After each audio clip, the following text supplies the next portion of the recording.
మొదటి సమూయేలు గ్రంథం 18వ అధ్యాయము. మొదటి సమూయేలు గ్రంథం 18వ అధ్యాయము 14వ వచనం.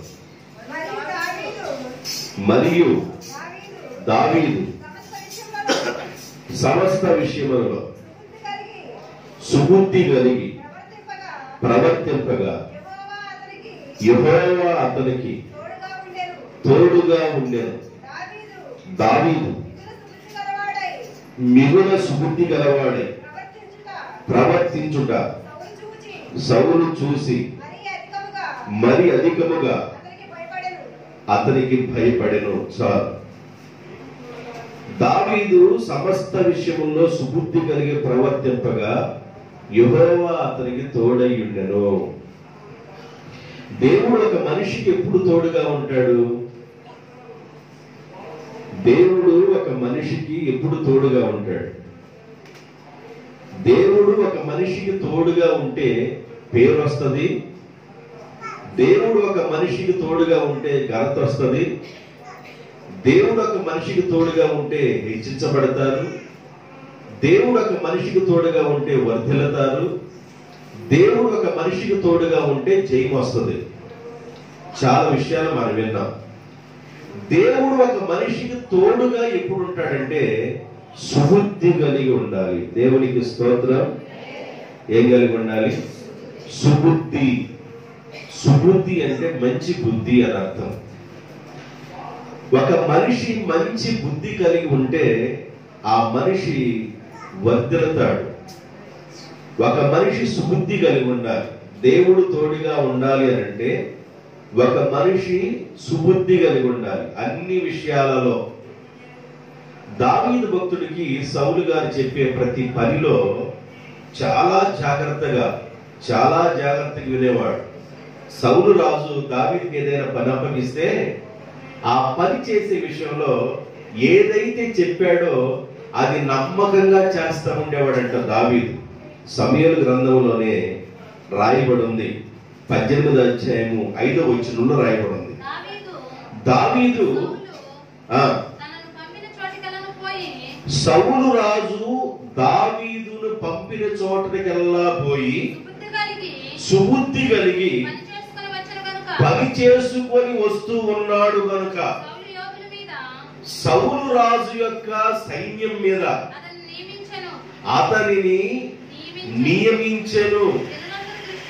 జనులందరి దృష్టికి, సౌలు యొక్క సైన్యము దృష్టికి దావీదు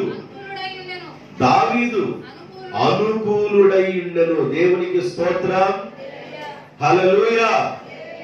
సౌలు ఏదైతే చెప్పాడో దావీదుకి ఆ పని విషయం అంతట్లో నమ్మకంగా ఉన్నాడు, సుబుద్ధి కలిగి ఉన్నాడు ఆ పని నెరవేర్చే విషయంలో.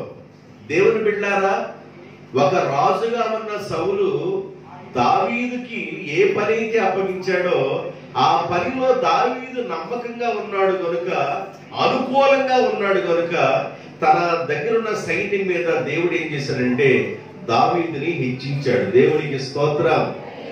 అంటే ఒక రాజు దగ్గర, అంటే వీళ్ళిద్దరు మనుషులే, ఒక మనిషి దగ్గర ఒక మనిషి నమ్మకంగా ఉంటే ఆ మనిషి హెచ్చించబడ్డాడు.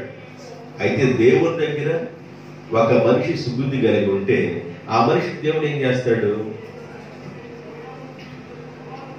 రాజుగా ఉన్న సౌలు దగ్గర దావీదు మాట వింటా ఉన్నాడు.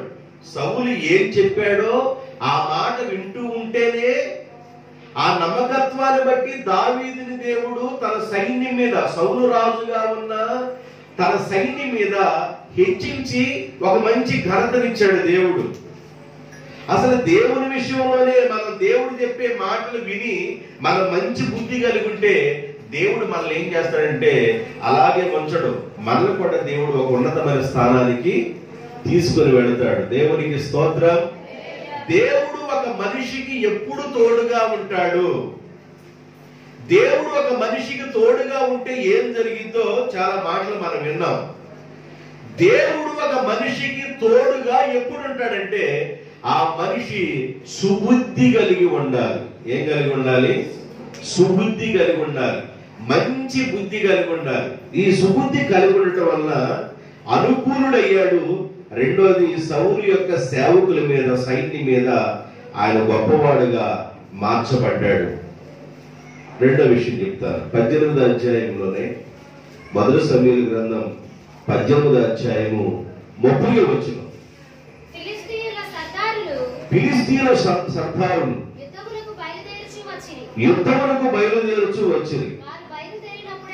వారు బయలుదేరినప్పుడెల్లాను దావీదు బహు వివేకము కలిగి ప్రవర్తించుచు రాగా సౌలు సేవకులందరికంటే అతని పేరు బహు ప్రసిద్ధికెక్కెను.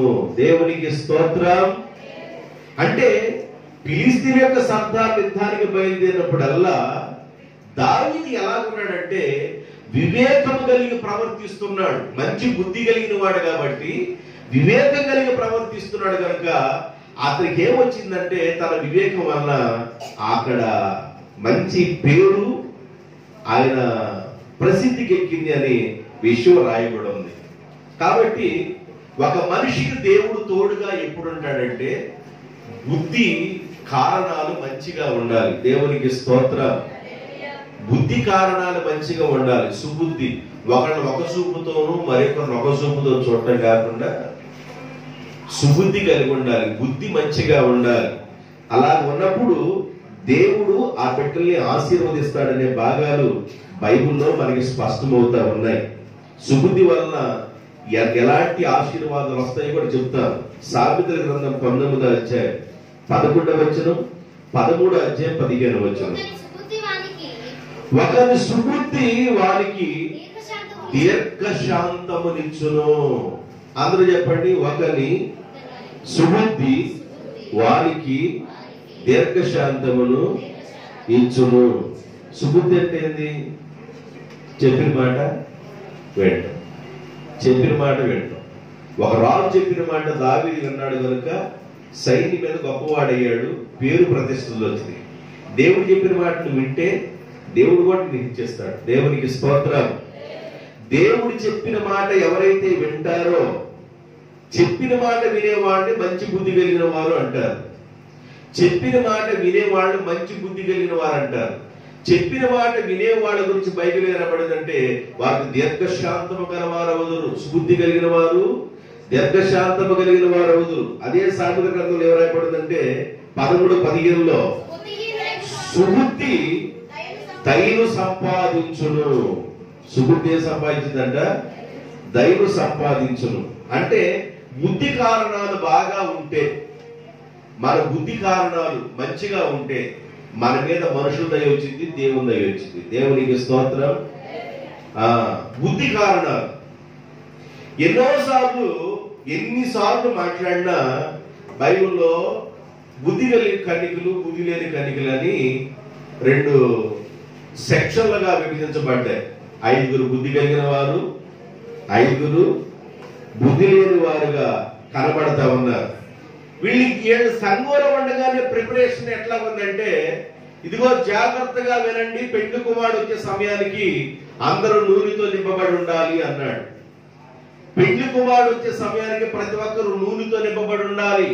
పరిశుద్ధాత్మ అనుభవంలో ఉండాలి. పరిశుద్ధాత్మ పొందిన వారు కళలు కలిగి ఉంటారు. పరిశుద్ధాత్మ పొందిన వారు దర్శనాలు చూస్తారు. పరిశుద్ధాత్మ పొందిన వారు భాషలు మాట్లాడతారు. పరిశుద్ధాత్మ పొందిన వారు బుద్ధివాక్యం కలిగి ఉంటారు. పరిశుద్ధాత్మ కలిగిన వారు జ్ఞానవాక్యం కలిగి ఉంటారు. పరిశుద్ధాత్మ కలిగిన వారు వివేచన కలిగి ఉంటారు. పరిశుద్ధాత్మ కలిగిన వారు దయ్యాలు వెళ్ళగొడతారు. పరిశుద్ధాత్మ కలిగిన వారు అద్భుతాలు చేస్తారు. పరిశుద్ధాత్మ కలిగిన వారు సూచిక్రియలు చేస్తారు. పరిశుద్ధాత్మ కలిగిన వారు మహత్కార్యాలు చేస్తారు. ఆత్మ ఒక్కడే గాని కృపావరములు నానా విధములు. కాబట్టి పరిశుద్ధాత్మను పొందండి అని సంఘంలో అందరికి ఒకే విధమైన టీచింగ్ ఇవ్వబడింది. అయితే సంఘంలో అందరూ జాగ్రత్తగా విన్నట్టే ఉన్నారు.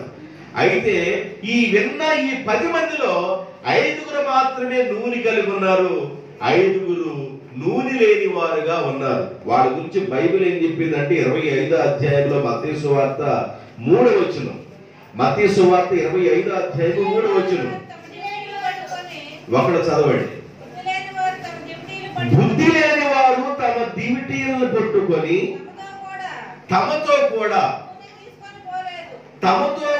నూనెను తీసుకొని పోలేదు. బుద్ధి గలవారు తమ దివిటీలతో కూడా సిద్ధెలలో నూనె తీసుకొని పోయిరి. జాగ్రత్తగా వినండి. బుద్ధి కలిగిన వారు, బుద్ధి లేని వారు. బుద్ధి కలిగిన వారు సుబుద్ధి కలిగిన వారు అన్నారు. బుద్ధి లేని వారు మంచి బుద్ధి లేని వారు అన్నమాట. సుబుద్ధి కలిగిన వారు కాదు. సుబుద్ధి కలిగిన వారు దీర్ఘశాంత కలిగిన వారుగా ఉంటారు. సుబుద్ధి కలిగిన వారు హెచ్చించబడతారు. సుబుద్ధి కలిగిన వారు చెప్పిన మాట వింటారు. దావీదు సుబుద్ధి కలిగి ఉన్నాడు కనుక రాజైన సౌలు ఏమి పని చెప్తే ఆ పని చేశాడు కనుక సౌలు యొక్క సేవకుల మీద హెచ్చించబడ్డాడు. ఆయనకి పేరు వచ్చింది, ఘనత వచ్చింది. ఇలాంటివన్నీ దావీదుకి రావడానికి గల కారణం ఏంటంటే మంచి బుద్ధి. దేవునికి స్తోత్రం. మంచి బుద్ధి అంటే చెప్పిన మాట వినటం. ఒక రాజు చెప్పిన మాట దావీదు విన్నాడు కనుక రాజ్యంలో గొప్పవాడయ్యాడు. సర్వశక్తిమంతుడైన దేవుడు చెప్పిన మాట వినలేదు కనుక వీళ్ళు బుద్ధి లేని వారుగా ఉన్నారు. వీళ్ళ సిద్ధుల్లో ఏమి లేదు, నూనె లేదు. పెళ్లి కుమారుడు వచ్చాడు, దివిటీలు ముట్టించుకొని వెళ్ళాలా. ఇక పెళ్లి కుమారుడు అంతఃపురం నుంచి వినపడింది స్వరం. ఇక నిద్రపోయేవాడు లేచారు. లేచి దివిటీలు ముట్టించుకున్నాం అనుకునేదానికి 5 దివిటీల్లో నూనె లేదు. వీళ్ళ నూనె కలిగిన వారు దివిటీ ముట్టించుకొని పెళ్లి కుమారుడిని ఎదుర్కొన్నారు. దేవునికి స్తోత్రం. దేవుని బిడ్డలారా, సుబుద్ధి అనేది చాలా ప్రాముఖ్యం. అంటే సుబుద్ధి అంటే చెప్పింది వినుట. దావీదు చెప్పింది విన్నాడు, చెప్పింది వినాలి. సుబుద్ధి కలిగి ఉండటం వలన దీర్ఘశాంతం కలిగి ఉంటాం. సుబుద్ధి కలిగి ఉండటం వలన ధైర్యం సంపాదించుకుంటాం. ఏం సంపాదించుకుంటాం? ధైర్యం సంపాదించుకుంటాం. జాగ్రత్తగా మీరు వినాలి, మాటలు మీరు క్యాచ్ చేయాలి. సుబుద్ధి కలిగి ఉండటం వలన ప్రయోజనాలు చెప్తున్నాను మీకు. 4వ అధ్యాయం సామెతల గ్రంథం 4వ అధ్యాయం 7వ వచనం.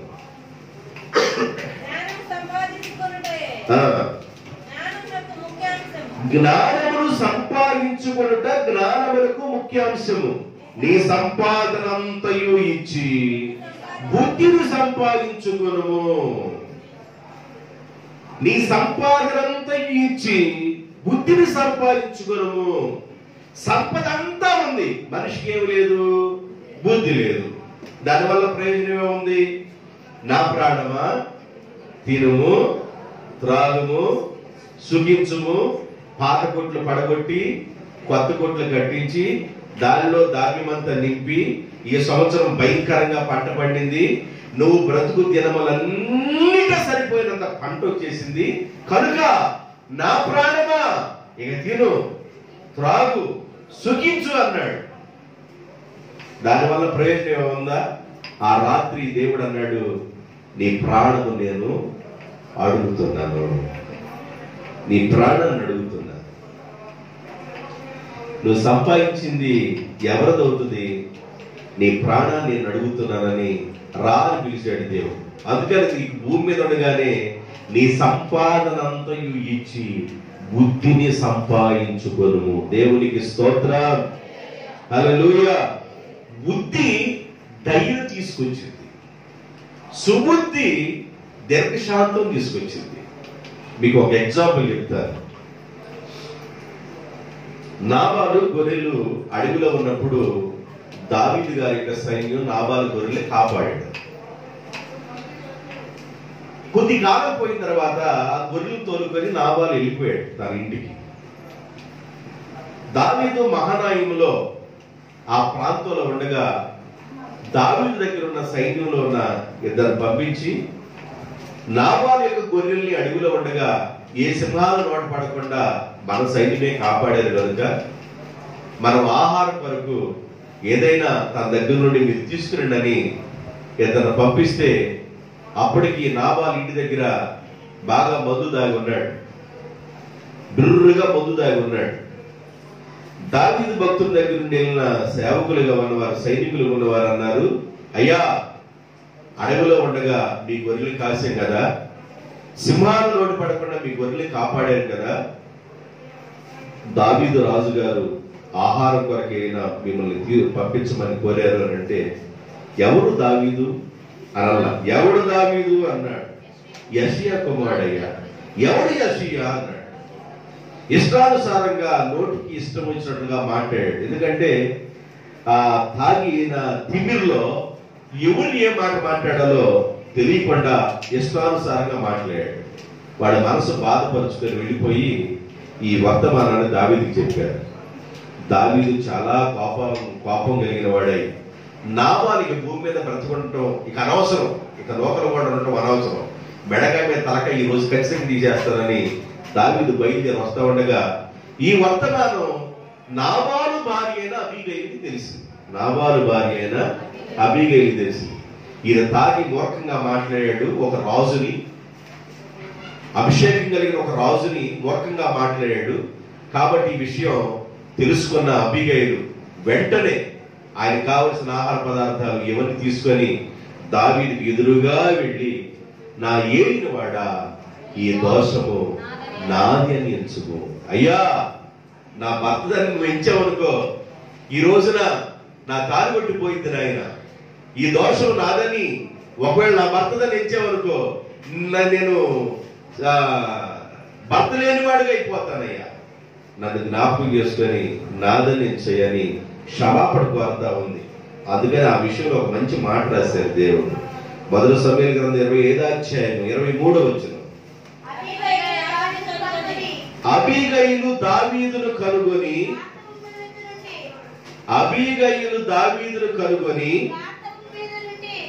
గాడిద మీద నుండి త్వరగా దిగి దావీదునకు సాష్టాంగ నమస్కారము చేసి అతని పాదములు పట్టుకొని ఇట్లా నేను నా ఏలినవాడా, ఈ దోషము నాదని ఎంచుము, నీ దాసురాలునైన నన్ను మాట్లాడనివ్వు, నీ దాసురాలునైన నేను చెప్పే మాటలు ఆలకించుము. నా ఏలినవాడా, లక్ష్య పెట్టవద్దు. ఆయన పేరులోనే ఆయన గుణ లక్షణాలు చూపిస్తున్నాయి. అతని పేరు నాబాలు, మోటితనము అతని గుణము.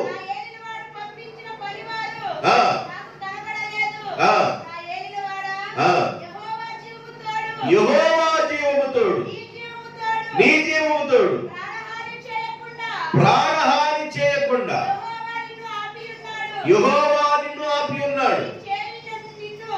ఇప్పుడు అక్కడ ఏ భాగం చదవాలంటే దావీదు భక్తుడు పలికే మాటలు, ఈ రోజున నరహత్య చేయకుండా యెహోవా నీ వల్ల నన్ను ఆపాడనే పదం చదవాలి మీరు. నీకు హాని చేయకుండా నన్ను ఆటంకపరిచిన,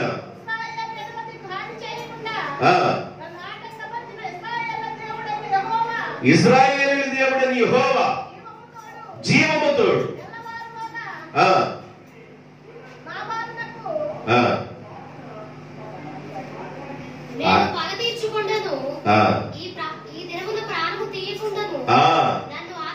ఎన్నో వచ్చును 33గా, ఈ దినమున ప్రాణం తీయకుండా నన్ను ఆపినందుకై నీవు ఆశీర్వాదము నందుదువుగాక. దేవునికి స్తోత్రం. అంటే ఈ చదివిన ఈ మాటలో ఉన్న సారాంశం ఏంటంటే, అబీగయిలు సుబుద్ధి కలిగి ప్రవర్తించిన కారణాన్ని బట్టి అబీగయిలు ఆశీర్వదించబడింది. దేవునికి స్తోత్రం. హల్లెలూయా. దేవుడు ఒక మనిషికి ఎప్పుడు తోడుగా ఉంటాడు? దేవుడు ఒక మనిషికి తోడుగా ఉంటే జయం వస్తుందని, దేవుడు ఒక మనిషికి తోడుగా ఉంటే పేరు వచ్చిందని, దేవుడు ఒక మనిషికి తోడుగా ఉంటే ఘనత వచ్చిందని, దేవుడు ఒక మనిషికి తోడుగా ఉంటే హింసించబడతారని, దేవుడు ఒక మనిషికి తోడుగా ఉంటే వర్ధిల్లుతారనే విషయాలు మనం విన్నాం. దేవుడు ఒక మనిషికి ఎప్పుడు తోడుగా ఉంటాడు? ఎప్పుడు తోడుగా ఉంటాడంటే సుబుద్ధి. ఏం కలిగి ఉండాలి? సుబుద్ధి కలిగి ఉండాలి.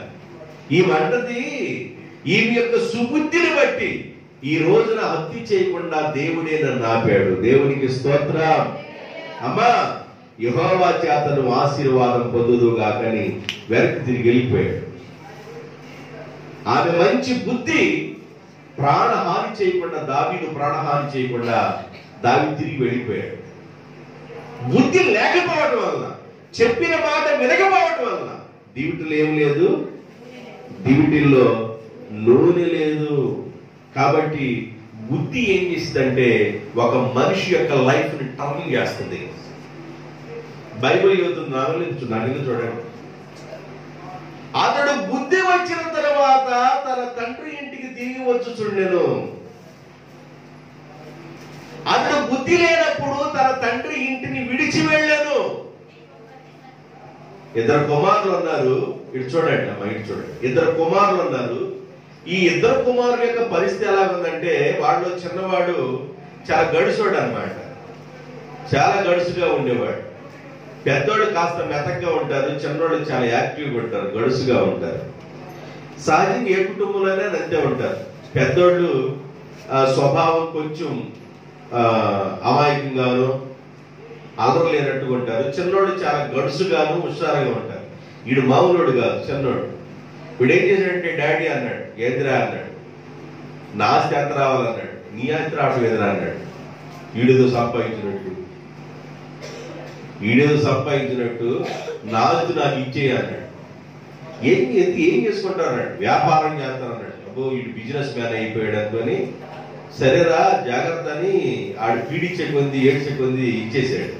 ఈ ఆస్తిని తీసుకొని దూరదేశం వెళ్ళి దుర్వ్యాపారం చేసి ఆస్తంతా కూలిపోయి పిచ్చివాడైపోయి రూపం మారిపోయి గడ్డం పెంచుకొని చినిగిపోయిన బట్టలు వేసుకొని ఇక ఏం చేయాలి అర్థం కాక తినటానికి ఆహారం లేక పందులు కాసేవాడి దగ్గరికి వెళ్ళి, నీ పందులు మేపుతానయ్యా, తినటానికి ఆహారం పెడతావా అన్నాడు. ఆ పెడతాను, వేపు పందులు అన్నాడు. పందులు వేపుతున్నాడు కానీ పందులు కాపరిగా ఉన్నవాడు ఈయనకు ఆహారం పెట్టడం సరిపోక పందులు తినే పొట్టు తిన్నాడు. ఆ పందులు తినే పొట్టు తింటా ఒక రోజు ఏమొచ్చిందంటే, పందులు తినే పొట్టు నాకెందుకు వచ్చింది కర్మ, మా నాన్నగారి దగ్గర అనేక మంది కూలివాళ్ళు బ్రతుకుతున్నారు కదా, నాకెందుకు వచ్చింది కర్మ, తిరిగి మా నాన్నగారి దగ్గరికి వెళ్తాను, తండ్రి అని పిలవడానికి కూడా యోగ్యత లేదు, కాబట్టి కూలివాడు ఒక కూలివాడుగా బ్రతకాలనే ఉద్దేశంతో మనస్సు మార్చుకొని బుద్ధి తెచ్చుకున్నాడు కనుక తన లైఫ్ టర్న్ అయిపోయింది. దేవునికి స్తోత్రం. మనస్సు మార్చుకొని తండ్రి ఇంటికి వెళ్ళాడు. తండ్రి దూరం నుంచి ఎప్పటి నుంచో చూస్తున్నాడు, తప్పిపోయిన కుమారుడు తిరిగి వస్తాడని. రానే వచ్చాడు. తండ్రి పరిగెత్తుకుంటూ వెళ్ళిపోయాడు. కుమారుడు మెడ మీద పడి ముద్దు పెట్టుకుని ఏడ్చి కుమారుడి స్నానం చేయించి పత్తని వస్త్రాలు వేసి చెప్పులకి పాదాలకు మంచి చెప్పులు వేసి ఉంగరాన్ని పెట్టి మంచి విల్లు తయారు చేశాడు. చనిపోయిన ఆ కుమారుడు బ్రతికాడు, తప్పిపోయిన కుమారుడు తిరిగి వచ్చాడని చాలా విషయాలు చెప్పుకుని సాటి వేయించుకున్నాడు. అంటే బుద్ధి వచ్చిన తర్వాత లైఫ్ మారింది. ఒక మనిషి బుద్ధి మారితే లైఫ్ మారింది. దేవునికి స్తోత్రం. హల్లెలూయా. నీవు ఆశీర్వాదం పొందాలనుకుంటే, దేవుని దగ్గర నుంచి దీవెన పొందాలనుకుంటే, మనుషులు ఏముందంటే, మనుషులే పెట్టినప్పుడు పెట్టిన మాటలు మాట్లాడతారు, పెట్టకపోతే పెట్టిన మాటలు మాట్లాడతారు. అవునా కాదా? ఏదో అంటారు, ఏదో కోరతారు. ఏం కోరతారు? ఏదో కోరతారు. మీకు సావిత్రులన్నీ వచ్చుగా, మీరే వేసుకోండి ఆ సావిత్రులని. మనుషుల బుద్ధి వేరు, మనుషుల స్వభావం వేరు, దేవుని స్వభావం వేరు. ఒక మనిషి దగ్గర, ఒక రాజు దగ్గర దావీదు నమ్మకంగా ఉండటం వల్ల, సుబుద్ధి కలిగి ఉండటం వల్ల, ఆ సౌలు రాజు దగ్గర ఉన్న సేవకులు సైనికులు సేన మీదే గొప్పవాడయ్యాడు. సర్వ సృష్టికర్త అయిన దేవుని ఎదుట నీవు సుబుద్ధి కలిగి ఉంటే ఖచ్చితంగా ఏదో ఒక రోజున దేవుడు నిన్ను ఆశీర్వదిస్తాడు. దేవుని యొక్క ఆశీర్వాదం ఏం చేస్తుందంటే, నీ పిల్లలు పిల్లలు పిల్లలు అనుభవిస్తారు. దేవునికి స్తోత్రం. హల్లెలూయా. దేవుని ఆశీర్వాదం రావాలి. ఒక మనిషి మీదకి దేవుని ఆశీర్వాదం రావాలి. యాకోబు దీవించబడి మామగారి దగ్గర నుంచి వెళ్తున్నప్పుడు ఎబ్బేకి దగ్గర కూర్చొని ఎబ్బేకి దగ్గర అడుగుతున్నాడు, దేవా నీవు నన్ను ఆశీర్వదిస్తేనే నేను నీ పాదాలు వదులుతానన్నాడు. ఎవరా? గొర్రెల ఆశీర్వాదం కాదా? నీ పిల్లల ఆశీర్వాదం కాదా? ఎద్దుల ఆశీర్వాదం కాదా? ఈ ఒంటిల ఆశీర్వాదం కాదా? ఈ ఆవుల ఆశీర్వాదం కాదా? ఈ గాడిదల ఆశీర్వాదం కాదా?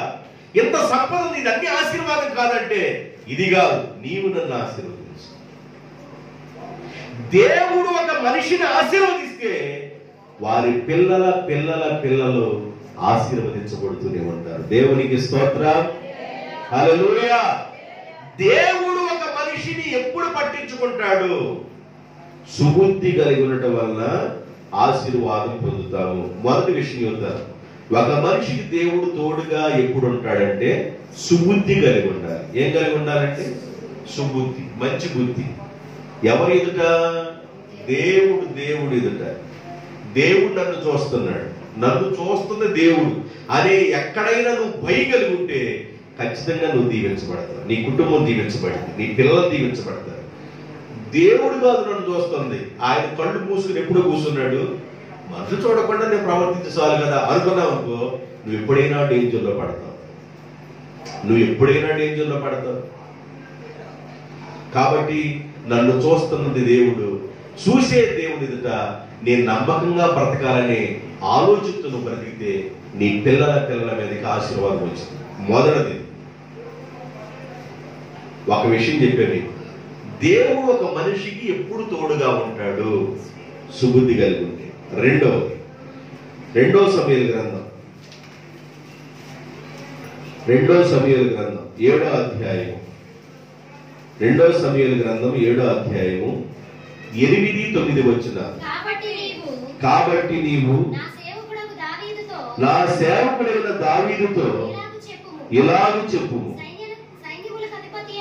సైన్యములకు అధిపతియగు యెహోవా నీకు సెలవిచ్చినదేమనగా,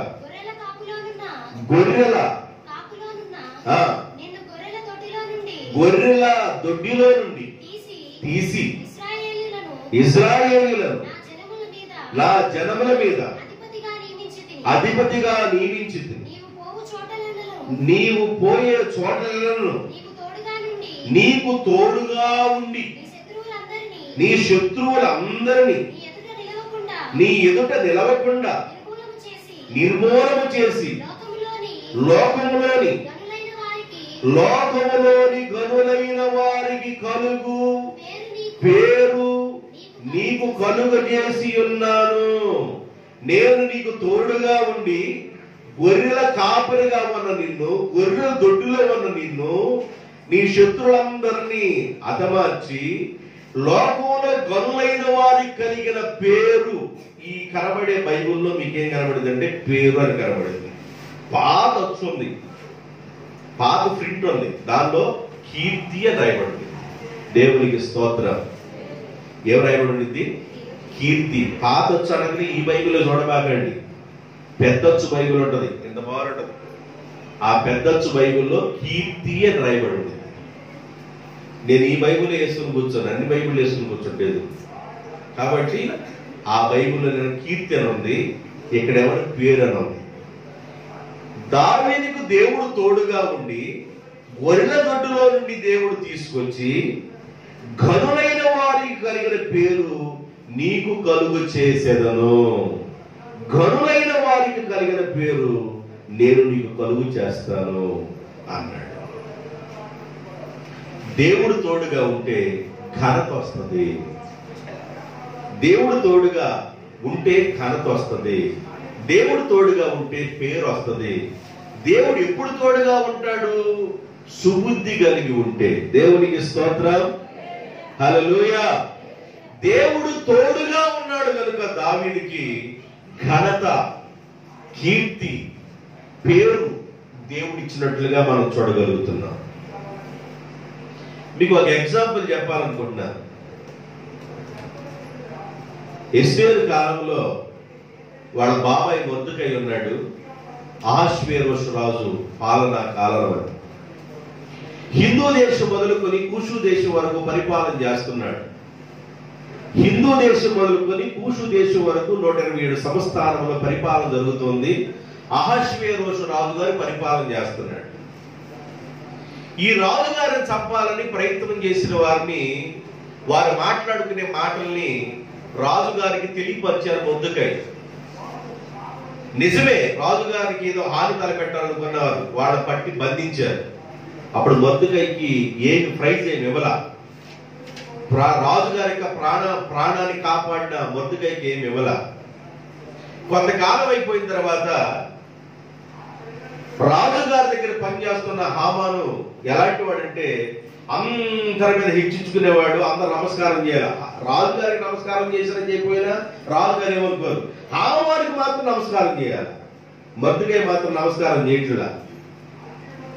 ఎవర్రా నాకు నమస్కారం చేయిందని కనుక్కున్నాడు మొర్దెకై. ఏ జాతి వాడు? యోధా జాతి వాడు. యోధా జాతిని లేకుండా చేద్దామని చెప్పేసి అనుకున్నాడు.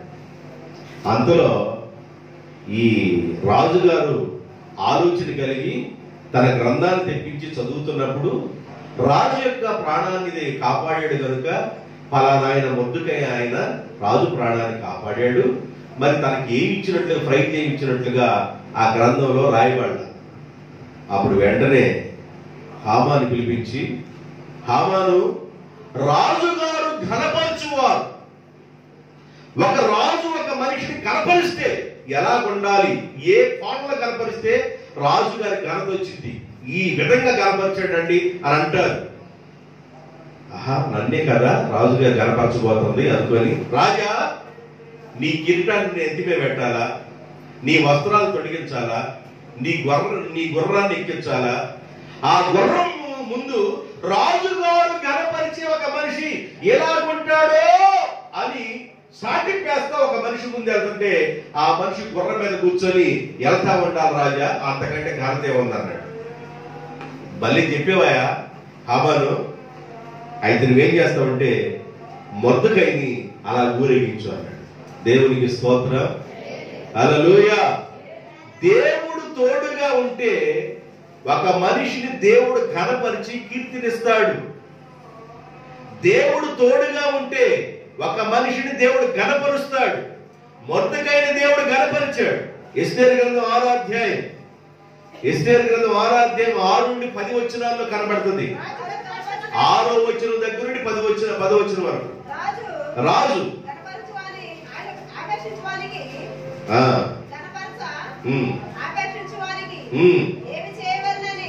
గణపరచాపేక్షించు వారికి ఏమి చేయవల్లని రాజు అతనిని అడుగగా, హామాను, నన్ను గాక మరి ఎవరిని రాజు గణపరచాపేక్షించునని తనలో తాను అనుకొని రాజుతో ఇట్లా, రాజు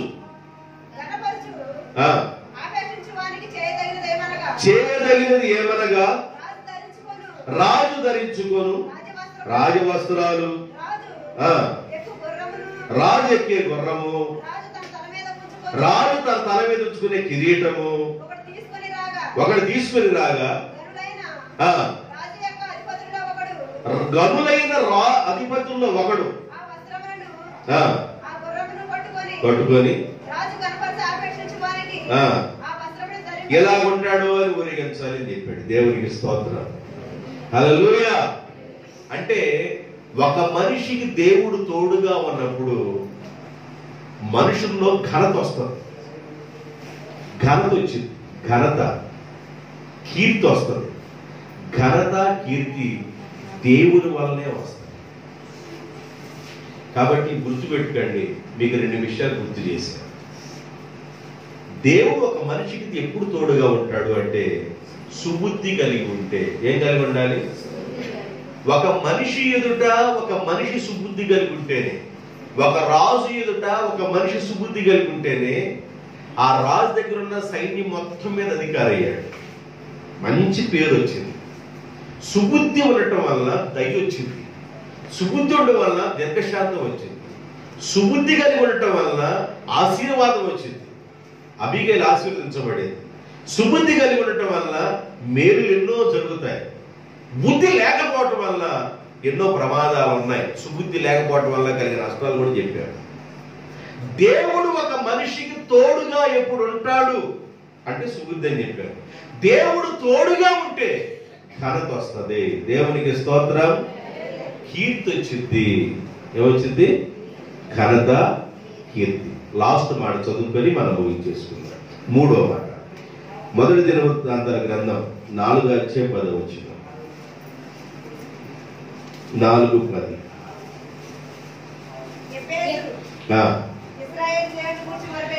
ఎబ్బేజు ఇశ్రాయేలు దేవుని గురించి మొరపెట్టి, నీవు నన్ను నిశ్చయముగా ఆశీర్వదించి నా సరిహద్దులను విశాలపరిచి నీ చేయి నాకు తోడుగా ఉండ దయచేసి నాకు కీడు రాకుండా దానిలో నుండి తప్పించుము. దేవా, నీ చెయ్యి నాకు తోడుగా ఉంటే కీడులో నుండి తప్పించబడతాను. దేవునికి స్తోత్రం. ఎబ్బేజు ప్రార్థన చేస్తున్నాడు, దేవా నా సరిహద్దులు విశాలపరచు నాయన, నన్ను ఆశీర్వదించేవాడు నీవే, నా సరిహద్దులు విశాలపరచువాడు నీవే. అయితే నీ చెయ్యి నాకు తోడుగా ఉండాలి, నీ చేయి నాకు తోడుగా ఉండాలి. నీవు నాకు తోడుగా ఉంటే ఏ కీడు రాకుండా నేను కాపాడబడతానయ్యా అన్నాడు. దేవునికి స్తోత్రం. దేవుడు తోడుగా ఉంటే కీడులో నుండి బయటపడతావు, అపాయంలో నుండి బయటపడతావు. దేవుడు తోడుగా ఉంటే రెప్పపాట్లనండి, జస్ట్ మిస్. దేవుడు తోడుగా ఉన్నాడు కనుక కరెంట్ అలా కొట్టుకున్న మనిషిని వదిలేసిందండి. కరెంట్ కొట్టుకుంటే మనిషిని వదిలేసిందా? అసలు కరెంట్ కొట్టుకుంటే మనిషిని వదిలేసిందా? కరెంట్ కొట్టుకొని మనిషిని వదిలేసిందంటే ఏంది? దేవుడు మీకు తోడుగా ఉన్నాడు అని అర్థం. దేవునికి స్తోత్రం. హల్లెలూయా. అర్థమవుతుందా? ట్రైన్ కదిలి వెళ్ళిపోతుంది, పరిగెత్తిన వ్యక్తి కాలు జారింది, అయినా నీ కాలు ఎరగల అంటే దాని అర్థం ఏంది? అపాయముల నుండి ప్రభు నిన్ను తప్పించాడని అర్థం. ఎడతా ఉన్నావు, పెద్ద రాయి తగిలింది, ఎదురు దెబ్బ తగిలింది, ముందుకు పడ్డావు, కానీ ఓళ్ళ అంటే దాని అర్థం ఏంది? నీ పళ్ళ చెట్టు కరెక్ట్ గా ఉండాలని కోరుకున్నాడు దేవుడు. దేవునికి స్తోత్రం. లేకపోతే చెట్టు మొత్తం చెప్పండి, చెట్టు మొత్తం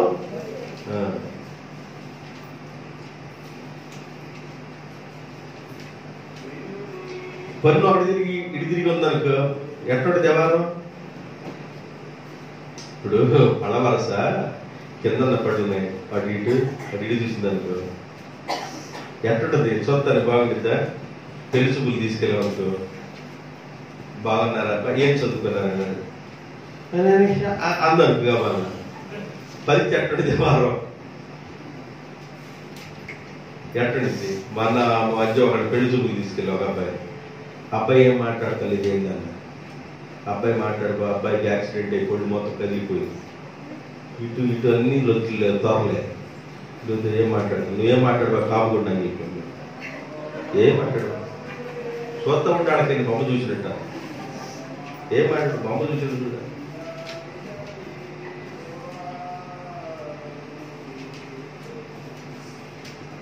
పెళ్లి చూపులకి వెళ్తే ఒక అమ్మాయి ఏమన్నా అద్దాలు అందరూ మామూలు పెట్టుకుంటారు, ఏమో సోడా గుడ్లు పెట్టుకుంది, ఎడదవుతుంది పాపం. ఏం ఆ అమ్మాయి చిన్నప్పుడు అట్లాగా వీక్గా పుట్టింది, ఆ సోడా గుడ్లు పెట్టుకుంటే పిల్లలు కనబడింది. మరి ఏం చేస్తారు?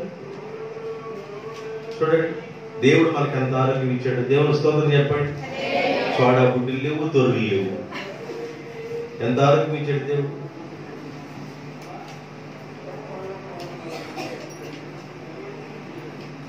దేవుడు తోడుగా ఉంటే అపాయములో నువ్వు బయటపడతావు. దేవునికి స్తోత్రం. ఏ అపాయము నా గుడారము, ఆంధ్రపడండి. సముద్రపు అలైనట్టు అనమాట. సముద్రపు అలా అలా వెళ్ళి అలా తెలబడి అందరూ ఏ అపాయము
సరిహద్దులు విశాలపరుచు నాయన.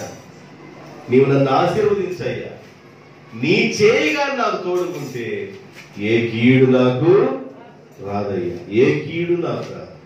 దేవుడు తోడుగా ఉంటే కీడులో నుండి తప్పించబడతాం. ఒకసారి యాకోబు గారి యొక్క మరణ స్థితి దగ్గరికి వచ్చింది. యాకోబుకు 12 మంది పిల్లలు, 12 మంది కుమారులు, ఒక కుమార్తె దీనా. ఆయన వృద్ధాప్యం దగ్గరికి వచ్చింది. వీళ్ళందరూ ఐగుప్తులోనే ఉన్నారు. ఇలాంటి పరిస్థితుల్లో ఆ యాకోబు యొక్క కుమారులుగా ఉన్న ఈ 11 మంది యోసేపు దగ్గర విషయాన్ని సంభాషణ చేసుకోకుండా వీళ్ళు మనసులో మాట్లాడుకున్నారయ్యా, మనం యోసేపు కీడు చేశాం, నీళ్లు లేని బావిలో పడేశాం, వస్త్రహీనుడు చేసి కొట్టాం.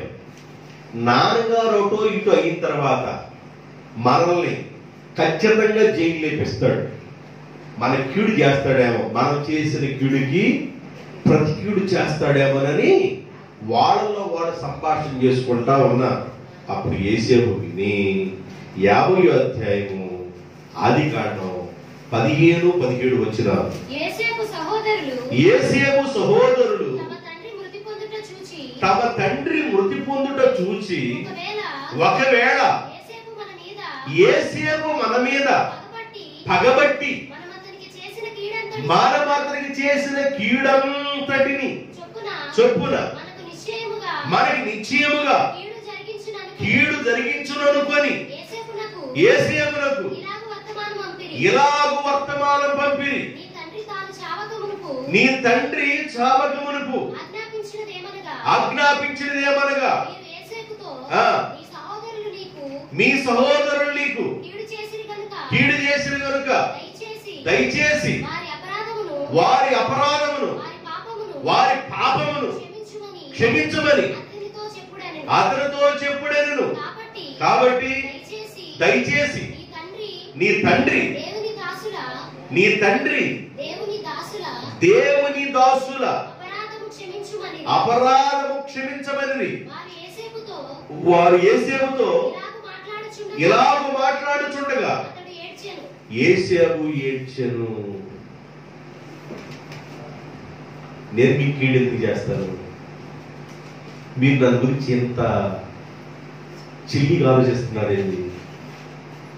నేను మీ కీడు చేసేవాడైతే మీకు ఆహారం పంపించేవాడిన, నేను కీడు చేసేవాడైతే మిమ్మల్ని మరలా ఐగుప్తు దేశం రప్పించేవాడిన, నేను మీ కీడు చేసేవాడైతే ఐగుప్తులో శ్రేష్టమైన భూభాగం మీకు ఇచ్చేవాడిన, నేను మీ కీడు చేసేవాడైతే మీ పిల్లలు పోషించేవాడిన.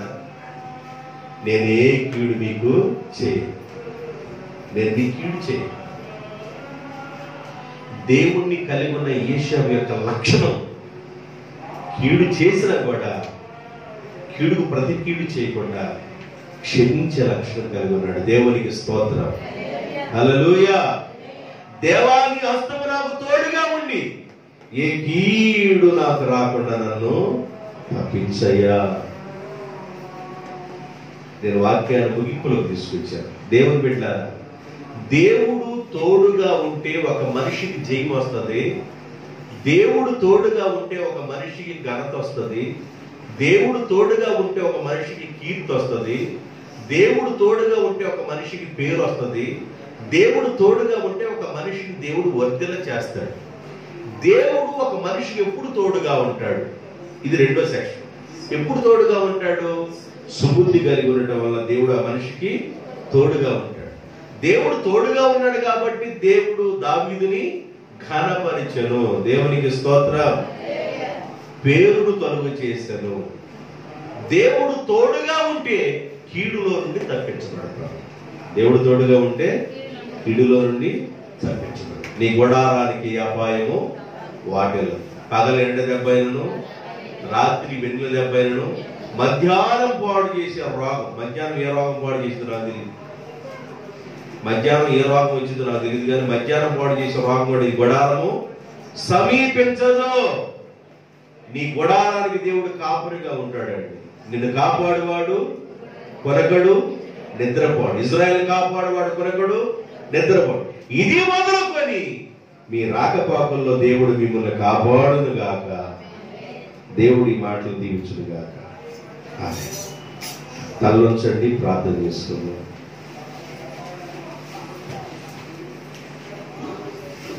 ప్రార్థన చేద్దాం. ప్రేమ స్వరూపమైన మా ప్రియ పరలోకపు తండ్రి, నమ్మకమైన మా ప్రభువా యేసయ్య, మీ పాదములకు స్తుతి స్తోత్రాలు చెల్లిస్తున్నా. గడిచిన పునరుద్ధానం నుండి పునరుద్ధానం వరకు మీ సన్నిధిని మాకు తోడుగా ఉంచి మిమ్మలను ఆరాధించే భాగ్యాన్ని ప్రేమించి మా బ్రతుకులో ప్రసాదించినందుకు స్తోత్రాలు. మరి ఈరోజు ప్రారంభ వాక్యముగా మీకు వాడు సారీ నైనా కొన్ని మాటలు పంచుకోవడానికి మొదటగా మీరు ఇచ్చిన ధన్యతను బట్టి స్తోత్రాలు. మీరు తోడై ఉన్నప్పుడు వెళ్ళిన ప్రతి ప్రాంతంలో చేయి వచ్చిందని, మీరు తోడుగా ఉంటే కీర్తి వచ్చిందని, మీరు తోడుగా ఉంటే వర్ధిల్లుతామనే విషయాలు మీరు తెలియపరిచిన మాటలు బట్టి వలన మీరు ఎప్పుడు తోడుగా ఉంటారో కొన్ని మాటలు మీ సేవకుల ద్వారా కూడా మాట్లాడి స్తోత్రాలు. ప్రభువా మీకు వందనాలు తండ్రి. చేరొచ్చిన ప్రతి బిడ్డను దీవించిన ఆయన, మీరు మాకు తోడుగా ఉంటే ఏ కీడు రాదు నాయన. మీరు మాకు ఎప్పుడు తోడుగా ఉంటారో, మేము ఎలాంటి మంచి లక్షణం కలిగి ఉండాలో తెలియపరిచాం. సుబుద్ధి కలిగి ఉండాలి, చెప్పిన మాట వినాలని, మంచి బుద్ధి కలిగి ఉండాలని మీరు మాట్లాడే మాటలు బట్టి ఉన్నారు. వాక్యానికి నీరు గట్టి ఫలింప చేయమని, చేరొచ్చిన ప్రతి బిడ్డను దీవించమని యేసు నామములో ప్రార్థన చేస్తున్నారు తండ్రి. ఆమేన్.